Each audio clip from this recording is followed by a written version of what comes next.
I want to thank everyone for being here this evening. My name is Peter Buck, and I'm running for the State House in the 171st Legislative District that represents parts of Center and Mifflin counties. And I want to welcome you to our discussion tonight on gerrymandering and representation.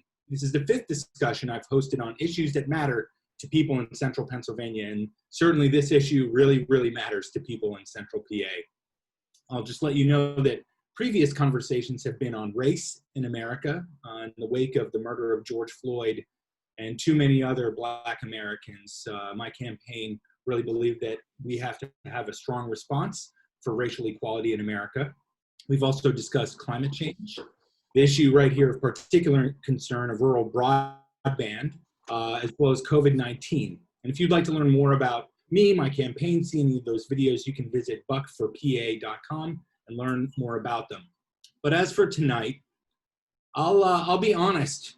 For the last several years, I've become increasingly irritated by the state of Pennsylvania's government and our representative delegation to Congress, as well as the structure of our state legislature and our state Senate. And I've never been much of a casual observer of anything, as anyone who knows me will tell you. I see Gretchen kind of smiling there. And in the early 2010s, I saw a shift in Pennsylvania, and a particular kind of partisan fever took over. And once in power, the Republican legislature, and I don't mean this to be partisan in the typical party way, the Republican legislature at that time redistricted the state in a way that packed the opposition party, the Democrats, of whom I am one, into districts and then cracked them apart in others such that the Republican Party could try to have a permanent majority in the state House, in the state Senate, and our U.S. congressional delegation. And quite frankly, it just made me really angry. And I know that I'm not alone, and I know that as a Democrat, I'm not alone just as a Democrat, that there is a lot of bipartisan support for changing this situation. And pardon my dog who is scratching himself in the background and making his bell go off. Anyway, we're going to talk about gerrymandering, what it is, what its impact on democracy is, what its impact on the state is, and I couldn't ask for two better people with me tonight. So Gretchen Brandt is here, and she's worked in local government and conducted dissertation research on the homogeneity and heterogeneity of U.S. House districts and issue avoidance among U.S. House members. And very importantly for tonight, she was a plaintiff in the PA gerrymandering case for the 5th Congressional District in PA. The court case resulted in fairer maps in the 2018 and 2020 Pennsylvania congressional elections. She received a Thaddeus Stevens Award for her, quote, fortitude in restoring the right to have all votes count in Pennsylvania. By day, Debbie Trudeau is a professional violinist. She has performed with the Glimmerglass Opera Company, the Syracuse Symphony, and here in the Center region with the Penns Woods Music Festival. Full disclosure, Gretchen Brandt and I serve on the board of the Penns Woods Music Festival. She also, Ms. Trudeau, plays in the Pennsylvania Chamber Orchestra, the Allegria String Quartet also. She teaches private lessons on violin and viola, and she volunteers with PA Fair Districts since 2017 and has been the Center County Coordinator since 2018. Fair Districts PA is an all-volunteer grassroots non-partisan advocacy organization dedicated to ending gerrymandering in Pennsylvania. They have 4,000 members in our county and over 100,000 statewide. So it's not as if you are part of an unpopular organization. Thank you very much for being here tonight. So Gretchen, I'd like to start with you. So you were a part of this court case that redrew fairly, I would say, the Pennsylvania maps. But why did you join the court case? What was it about, and what did it accomplish? So the reason I joined the court case, I've sort of always been a government junkie, and in 11th grade, I participated in a competition on the U.S. Constitution and Bill of Rights, and I'm from Denver. And we won like every level and actually got to go to Washington, D.C., which here is not that big of a deal, but when you're from Denver and you've never been to Washington, D.C. before, it left quite an impression on me to be able to see the monuments. And we got to go into like different like Senate buildings and then that kind of thing because of the competition. And senators were asking us questions in this competition. My panel was on civic participation. And so I kind of was always into it, and then and representation and government, and then I majored in it, and then I did district all the way to PhD work on it. And as you mentioned in the intro, my research was on issue avoidance among members of the U.S. House, and so I was sort of expecting that homogeneous districts, those representatives would not have to avoid issues, and that heterogeneous districts, the representatives maybe would be more likely to avoid issues. And I was wrong. And what I found is that none of them avoid issues because they didn't have to. And they didn't have to because their districts were so gerrymandered that they were pretty comfortable.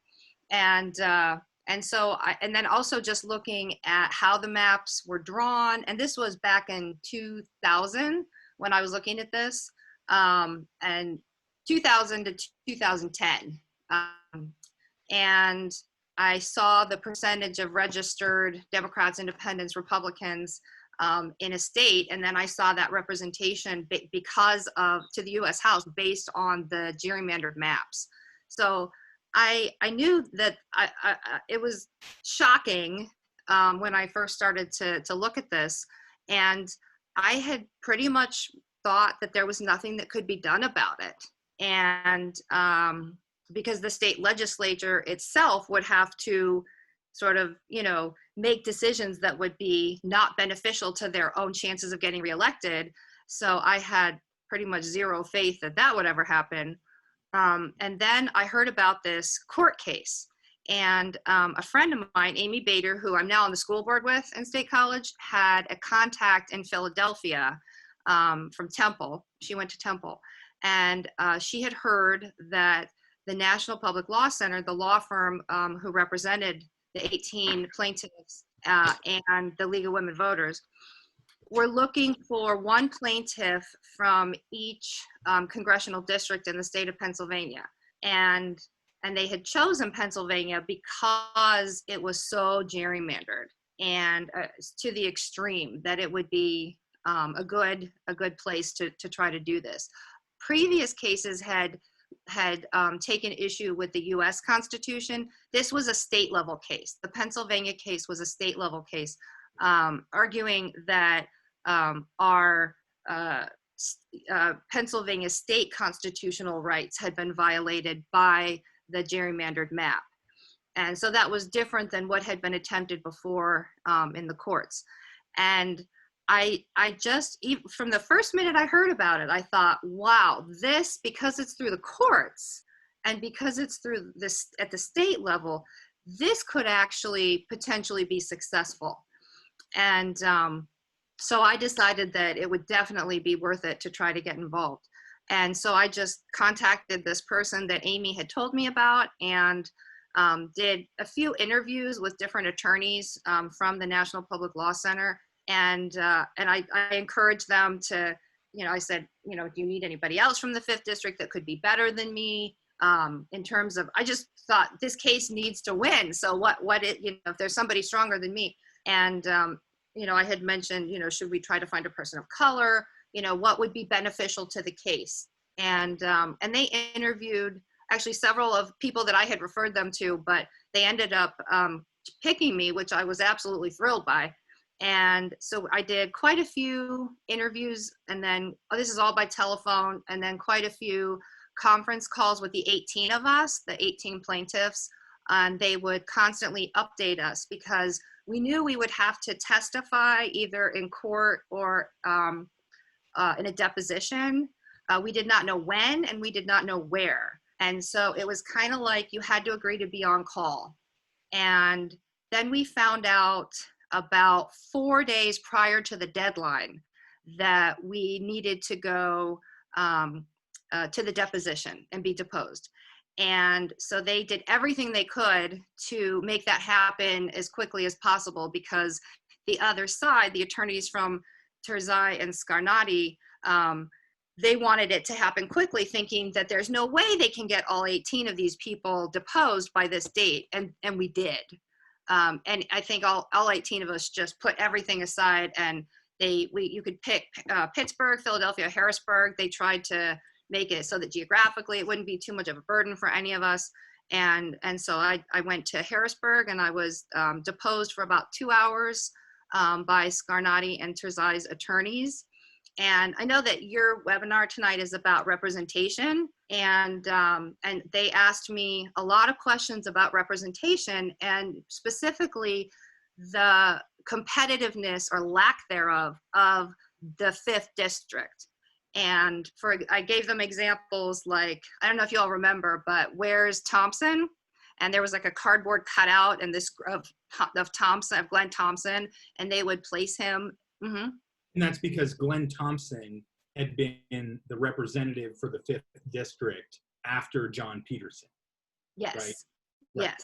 Yeah. And his district stretched from just outside of Erie, if memory serves, yes, almost down to the Maryland border in this incredibly strange, and I'm doing weird things with my hands here, but it's like I'm playing with clay to make this bizarre creature that carved up counties on the way toward the Maryland border. Yes. Is that right? Yeah, and I believe it was the largest geographic district east of the Mississippi. I mean, it was one of the largest districts like anywhere, and this very strange shape. And there were even stranger shapes than the 5th. And as Debbie knows, I mean, there was the one that is cited the most is Goofy kicking Donald Duck, because it was just so incredibly detailed in the twists and turns to create that district.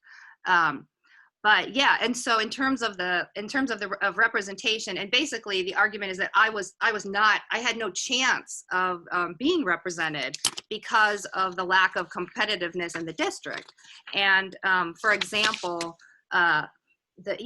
Thompson wouldn't show up to debates because he didn't need to debate, because there was no reason for him to, because he knew he was going to win that district no matter what. They asked me questions about, have you ever talked to anyone about running?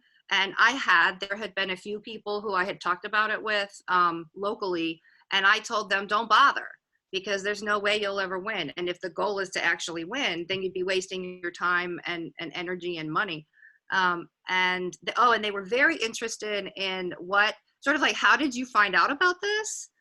They wanted to know what the media sources were that I had been exposed to that had sort of given me this knowledge about how strong the gerrymander was, which I thought was kind of interesting. So that the district was not competitive, and that anytime that there was a candidate against the incumbent, the Republican incumbent in the 5th district, that candidate was not a quality candidate.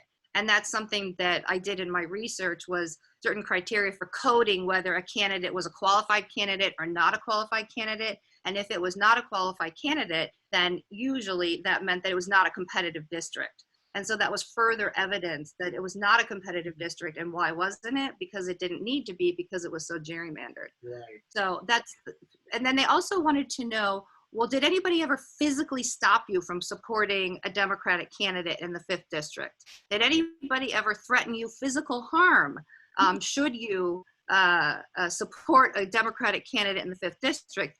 And at that point, my attorney from the National Public Law Center objected, and it was those types of questions were sustained, which were just so ridiculous. But I just give those examples to let you know sort of how how low they tried to go, Oh. because that was nonsensical, obviously. But anyway, and of course they fought it all along, and they were not successful because, as we know now, a new map was drawn, a fair map that does not take benefit one party or the other, because gerrymandering is not a partisan issue, as you had mentioned, Peter. It's not about that. It's about fair elections, and that is what we ended up with, and that was upheld in the U.S. Supreme Court when Scarnati and Terzai tried to argue that it had violated certain U.S. Constitution. And the U.S. Constitution, and that did not stand up because the federal route and the state route are totally separate. So there was nothing that the Supreme Court, I mean, that would have been monumentally horrible for democracy had they gotten involved. So we ended up having a fair map, at least for now. Well, thank you very much. I mean, that's like a pretty incredible story about being involved with a court case of this magnitude, which is ultimately about making sure that one person gets a vote, right? And that those votes are counted in such a way that the people who represent them fairly represent them. And so this brings me to, the organization that Debbie is a part of, Fair Districts. And I'll reiterate that Fair Districts PA is a nonpartisan organization, and no one should interpret that her involvement here tonight is in any way an endorsement of my campaign. She can talk about what Fair Districts does and what fair districting is. So I just want to make that very clear, Debbie. So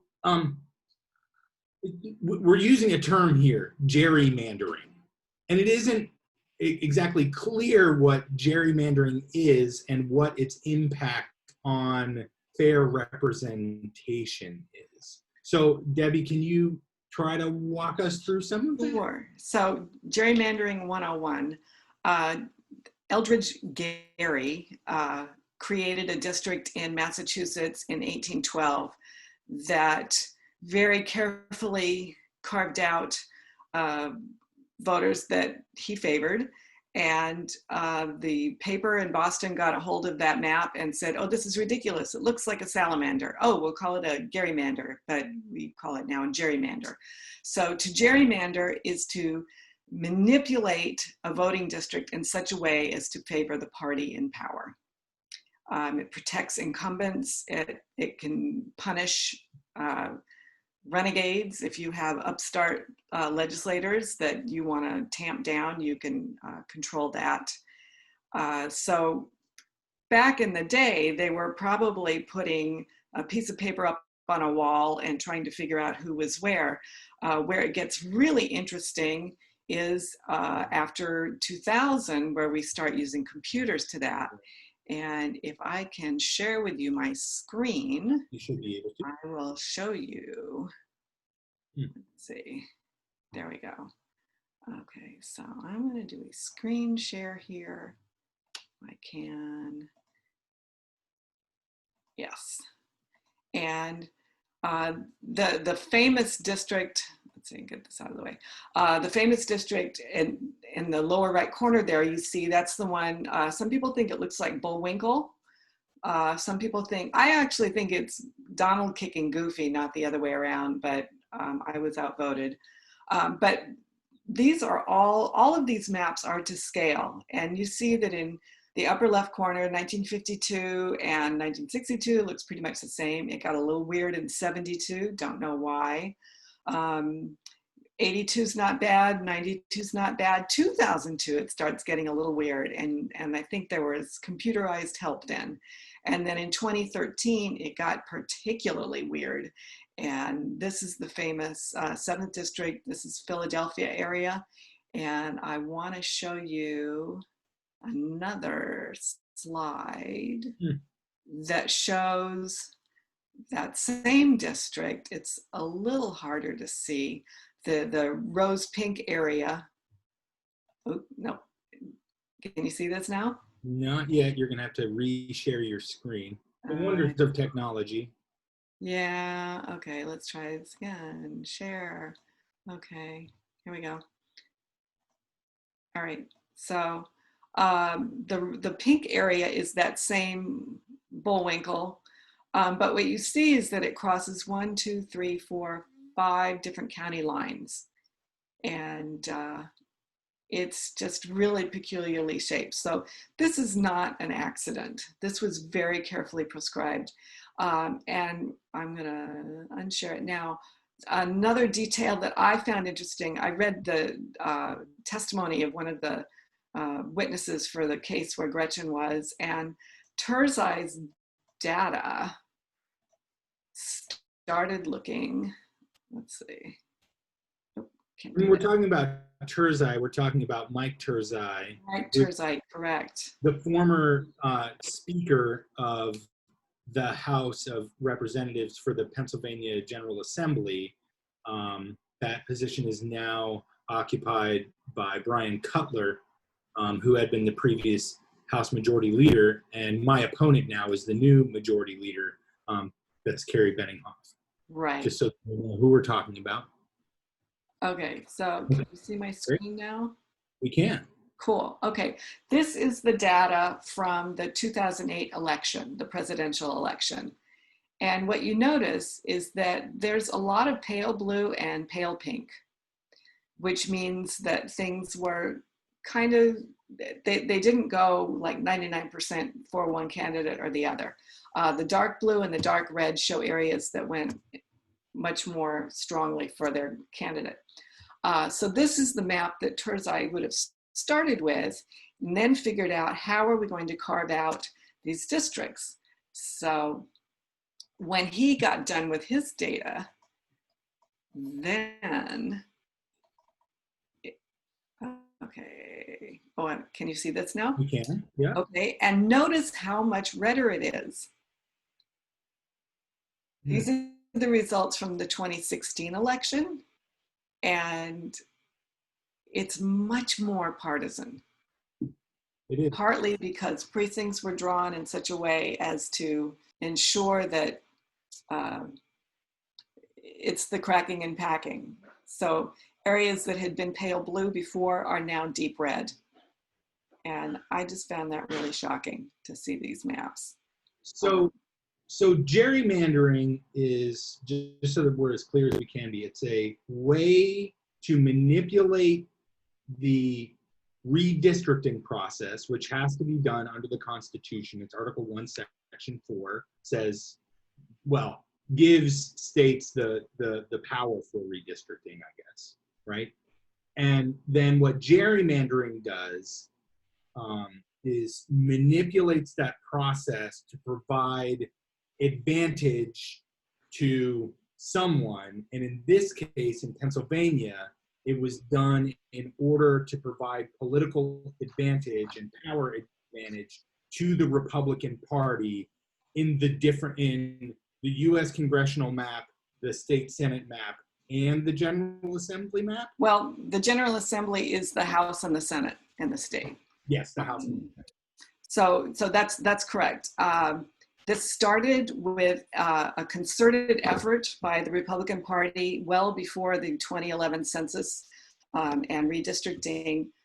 They had a program they called Red Map, and what they realized is that in states like Pennsylvania, that's a swing state, Pennsylvania has unlimited outside money. We have no guardrails on that. And we have the largest state legislature. So the number of voters per district is actually kind of small. So you can take those swing areas, and for not too much money, you can do smear campaigns. There's all kinds of dirty tricks. Money comes pouring in at the last minute to throw mud. And so things change. And it was not an accident. It was carefully planned. It didn't take too much money to flip those districts. And now you've got a Republican House and Senate and a Republican governor and a Republican majority Supreme Court. And the Legislative Commission, the top 2 leaders in both the House and the Senate. Those are the first 4. The 5th person was chosen by a Republican court, and they just rammed it through. Now, interestingly, our congressional districts are created by a legislative bill. So that had to get the governor's signature, which it did. He'd be a Republican. But the state districts are just created. There's no vote, there's no hearings.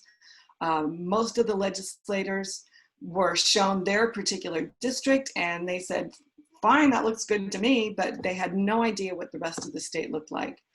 And they were given this information the day before the vote and told to, vote the party line or we'll make sure that you're punished next time. That's the process that we're trying to change. So I mean, that sounds capricious, invested in power. I mean, if you hand legislators, and look, I'm running to be a legislator, but if you hand me the power to draw the legislative map, my instinct is going to be to make at least my part of that map really work for me so that I don't lose, right? So I could, I'm just thinking about a way to entertain this exercise for me, say, okay, well, if we got about 60,000-ish people, right? Well, you could just take the center region, right? That includes the State College borough. And if you just, I don't know, if you dropped Harris Township out of it, or maybe Half Moon Township out of it, you'd have 60-ish thousand people. That'd be real blue. Mm-hmm. That'd be real blue. And it would be impossible to beat me. Correct. Right? And then what would be around it?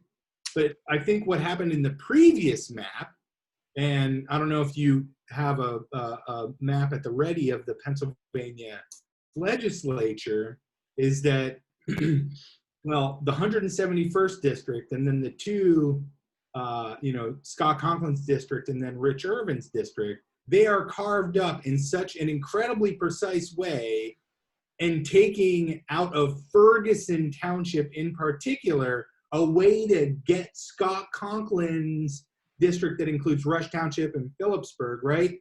This like little bottleneck over to State College borough.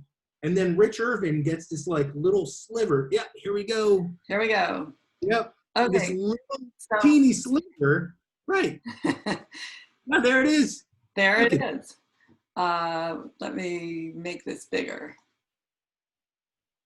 Okay, so it's a little hard to see the green and the blue in here, but Scott Conklin's district dips in here and includes, I believe, the Center Hills Country Club. So it's got this interesting little spur there that looked to me like an incredible gerrymander until I realized that it's just one of the fairways there. I was corrected, but you're exactly right. The green that's covering the letters C and O here is most of Penn State campus, but not all of it. I think there's a dorm building that got left on the other side of the line. I believe it's dorm buildings. Okay, thank you. And his district runs up into Phillipsburg. You'll notice that Rich Irvin's district starts up here. I actually live very close to where the green, the blue, and the yellow all converge here. So my representative runs down most of the way past the state thruway, about 80 miles south. The pink here is Stephanie Borowitz's district that runs way far north. The 171st is the blue district that you're running for, and it goes quite a ways east. Right. I chose to include the lines for the school districts here, because when we talk about keeping communities intact, that's the one that rings true for me. And right now, the State College School District has 3 different people who are supposed to be looking out for our interests, except they're distracted by other things. So the district that you're running for covers at least 4 school districts. 3 of them are in Center County. Yeah, 3 in Center County and 1. Yeah, so this is a mess. State College should be a district. And it bothers me a lot that it's not. Right. And not necessarily because of your personal political opinion, but because it is a geographically intact, consistent political block. Yes. Right. These are neighbors that work together. You know, we have similar issues, similar problems. When things happen in our area, it happens to all of us. Right. It doesn't vary by who's across the street. Yeah. I learned that the township lines in our area were actually drawn in the early 1800s and have not changed since. So those were farming tracts. And now where I am, I'm close to Park Forest. The congressional lines, the new and improved map cuts right through Park Forest. Right. And in fact, it cuts through. It's Ferguson Township, Patton Township line. Yeah. Right.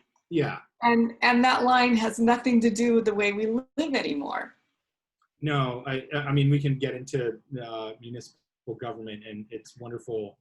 Having been a municipal official, I know all about what happens when the municipal line goes through someone's property. Right.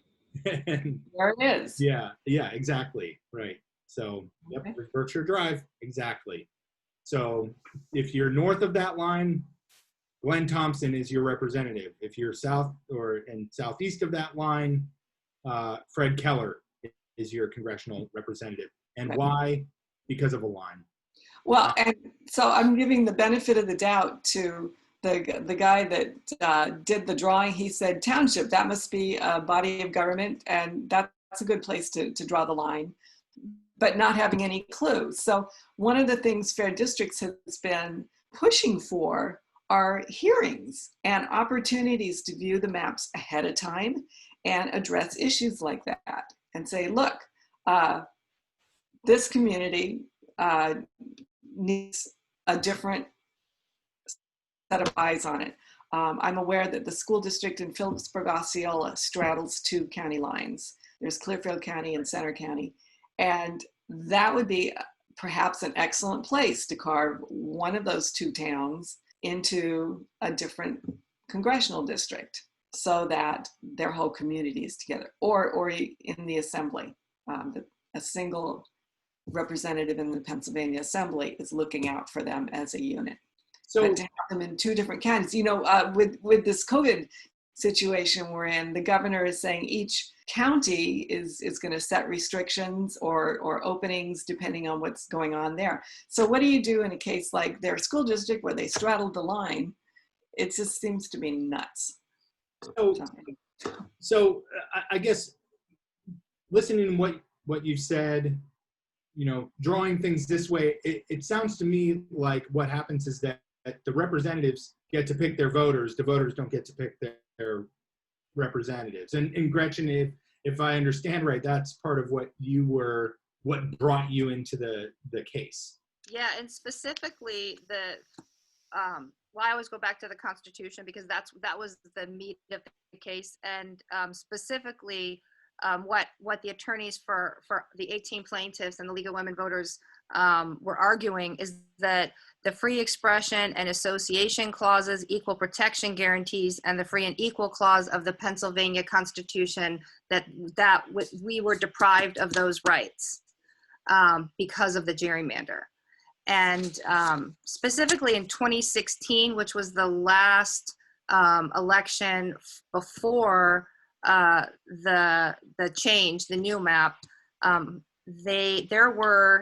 this just gives you an idea in terms of going back to the concept of representation. There were registered Democrats in the state of Pennsylvania was 48%, and there were 39% were registered Republicans, yet 13 of the 18 House seats from Pennsylvania were Republicans.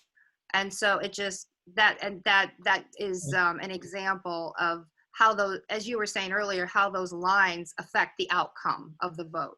So just, I think probably to reiterate something that you said, basically, if you lived in any of those 13 districts and you were a Democrat, your vote was wasted. And the same in those 5 districts where they had so packed Democrats, like ultra blue districts, right? Then if you were a Republican in those districts, you were also wasting your vote. There was no hope for you to actually have a representative who would represent you. And when you take that up to this, I'll call it the meta level, what that meant is that Pennsylvania, which is a purple state, right? And at that time was about 48 to 39 Democrat to Republican, but perfectly able to shift. I mean, we elected Governor Corbett, right? That happened. It was I guess a fairly narrow victory, but still we've had Republican governors, and the legislature ungerrymandered has kind of tipped back and forth. But in this case, it makes it almost impossible, right? And it was impossible at that time. And so one of the, just in kind of full disclosure about the state of the district where I am running, a generic Republican, who is not a generic Republican in this case, Carrie Benninghoff, the House Majority Leader, has an engineered district for a Republican to win almost all of the time. You know, I recognize that very clearly. I mean, I talk about it sometimes as though I have to scale an icy cliff in order to win, just because of the way that the district has been drawn and not in any kind of fair process. Now, we could have had a fair process, and I know that there has been action to set in motion a fair process. And so, Debbie, there was an attempt for constitutional solution to this issue that would have created an independent commission, right? Non-partisan independent commission. And that looks like it's probably dead. Dead in the water. Really dead in the water, right? This would be Goofy kicking Donald Duck under the water. Right. Actually, Peter, I have a sheet here. There were bills put up in 2007, and they had 96 co-sponsors then. The leadership blocked the vote in committee. And then we had bills in 2016-17 session. Those were stuck in committee until they were pulled out, and then they were amended to death in such a way that made them even worse than the current situation. So those were just given poison pills, and they went nowhere. We had bills again this session to separate the state districts from the congressional districts. We had a bill that would have created an independent citizens commission to draw district lines. They could not have any connection to politicians, no family members, no people whose job depended on those politicians. It was as much of a remove as possible. And we looked to other states that had done similar things for a good example, and worked very hard to draft legislation that would address all the needs for fairness. It's not about changing the outcome. It's about changing the process for drawing the lines, right, so that everybody stands a chance. There is an app out there.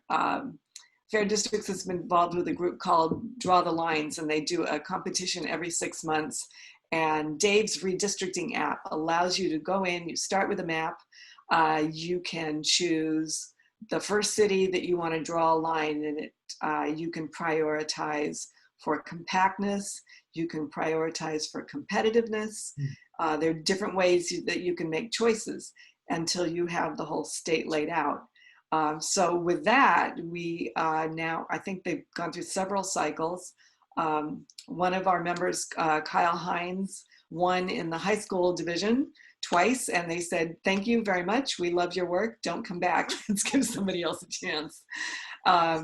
And there was a college group working with Chris Fowler, geographer at Penn State. So this is creating a pool of citizens who understand and have had their hands on it. What used to take months with pencil and paper and then weeks with the early computers now takes about 20 minutes. Mm-hmm. And I know one of the competition winners was saying her priority was something that she could do fast. She had the whole thing done within an hour. And it was one of the winning maps. So it doesn't take a degree in rocket science to create something that's effective. Right. And with this competition, it's creating a pool of citizen redistrictors who could have gone in and done that. Now, we missed the window to be able to have a commission of citizens in place before the November election and the May election when it would have to pass. So we missed that deadline, but we're not done yet. Our ultimate goal, it's not that it be citizens so much as that it be a fair process. So there is yet another bill in committee in both the House and the Senate now that is to put guardrails and criteria in place for the Legislative Commission. So again, the House and Senate majority and minority leaders, and a fifth person to be appointed by a majority of the state Supreme Court, assuming they can't agree on someone by themselves. Sure. But I don't think it's ever worked that way. Right. So we're still trying. Yeah. We're not walking away from this. Every time we go out and ask, we pick up more members. Yeah. So if folks are interested to learn more about that bill, it's HB 2638, and it is sponsored primarily. Well, first sponsor is Wendy Thomas, a Republican. So, and this is just all to stress that this should be a nonpartisan, bipartisan, every partisan issue in a democracy, because it is partisanship for democracy. And that one of the issues with the previous process, which we haven't talked too much about, we haven't gotten into a lot of detail about, but it certainly lacks sunshine, it lacks transparency, and as Louis Brandeis, the Supreme Court Justice, said, sunshine is the best disinfectant. And as someone running in a gerrymandered district, I do feel like there's a bit of an infection. To that end, what have the current leaders said about this? And Gretchen, have you interacted with any of your current representatives or senators about a fair redistricting process? I mean, every time that I have spoken with them, it's really been, oh, well, we're trying, we're working on it. It's coming, but it's been a while that we've been hearing that. Debbie? When we spoke to Senator Corman, he said that when the legislation comes over from the House, he'll support it. In the House, the committee chair says, oh, well, you meaning fair districts, you show us the votes and then I'll support it. And everybody's waiting for someone else to do it. And then we hear remarks like Garth Everett, the head of the House State Government Committee, saying that co-sponsorships are meaningless. It's just a way for people, they'll just tell you that to blow you off, to make you go away because you're pestering them so much. So they'll put their name on it, knowing that that legislation is not going anywhere. And that's frustrating. And we feel like we're getting an awful lot of that. So when we demonstrated that the votes are there if those constitutional amendments come up for a voter initiative. And we've got 2/3 of the voters will support an independent citizens commission.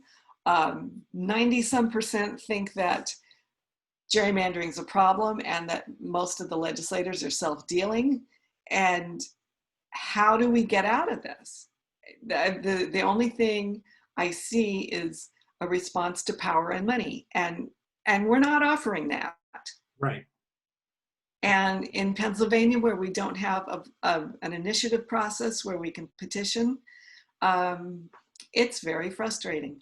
We have a comment here from someone who says, from Mr. Horner, who says, waiting for someone else to make the first move is such a PA approach to everything. And I have to say that, well, that comment resonates with me, and especially to some extent with our legislators. You know, there is so much sitting on the hands, waiting for someone else to lead. And I'm sorry, but when you're a leader, you need to lead. And when your citizens, in overwhelming numbers, I have this sheet here. I believe, actually, Debbie, it is from Fair Districts. 97% of voters say gerrymandering is a problem. 76% of voters believe that an independent commission would solve the problem. 72% believe politicians put their own needs ahead of voters, which means that they should not be drawing the map. 67% of statewide voters support reform with an independent commission. 66% of Republicans support it. So this is not some sort of wishy-washy, you know, left-right kind of thing. There is solid public support for it. And the people who refuse to act do not want to give up power. And at the end of the day, it is about power. And I'm reminded of, I like Game of Thrones. I don't know, maybe some of you like Game of Thrones. There's this great scene where Cersei Lannister, she's this evil queen, right, looks at this horrible guy, Littlefinger, surrounds him with guards and says, no, power is power, right? And the corrupting force on an individual person of having that much power, and when you get to choose your voters, that has to be very intoxicating. And that means it should never be done, in my view. It should never be done. And I recognize that, you know, I'm saying this as someone who's running for office. You do not want someone like me to have that power. You just don't. Because it will almost inevitably be unfair to you. And there are guardrails in HB 2638 for sure, and they're very good. But an independent commission would be better. So. Yeah. So we are hoping that these bills that are introduced in the House and Senate by Republicans will get attention of the Republicans, and we'll go somewhere. And we're not going away. If we can't get it done now, we're going to be at it, God forbid, for the next 10 years. But this has to change. I've worked with children, and I was explaining gerrymandering to one of my 8-year-old students and saying, you know, here we are, we're going to have a competition, a game, and I'm always going to win. How does that make you feel? And he said, well, I wouldn't want to play that game. So right there, you've got voter apathy. And I said, okay, so what else could you do? And he said, you could change the rules. And I'm thinking, here it is in a nutshell. This is it. And the other example is the cutting a piece of cake. If one person cuts the cake, the other person gets to choose. You don't get to cut the cake and eat the biggest piece. And, you know, there has to be a public-minded spirit of give and take. And that's it's lost because of the gerrymandering. There is voices in the middle get squeezed out, and the partisans, the hyper-partisans, are voted in the primaries, and it's really hard to make change.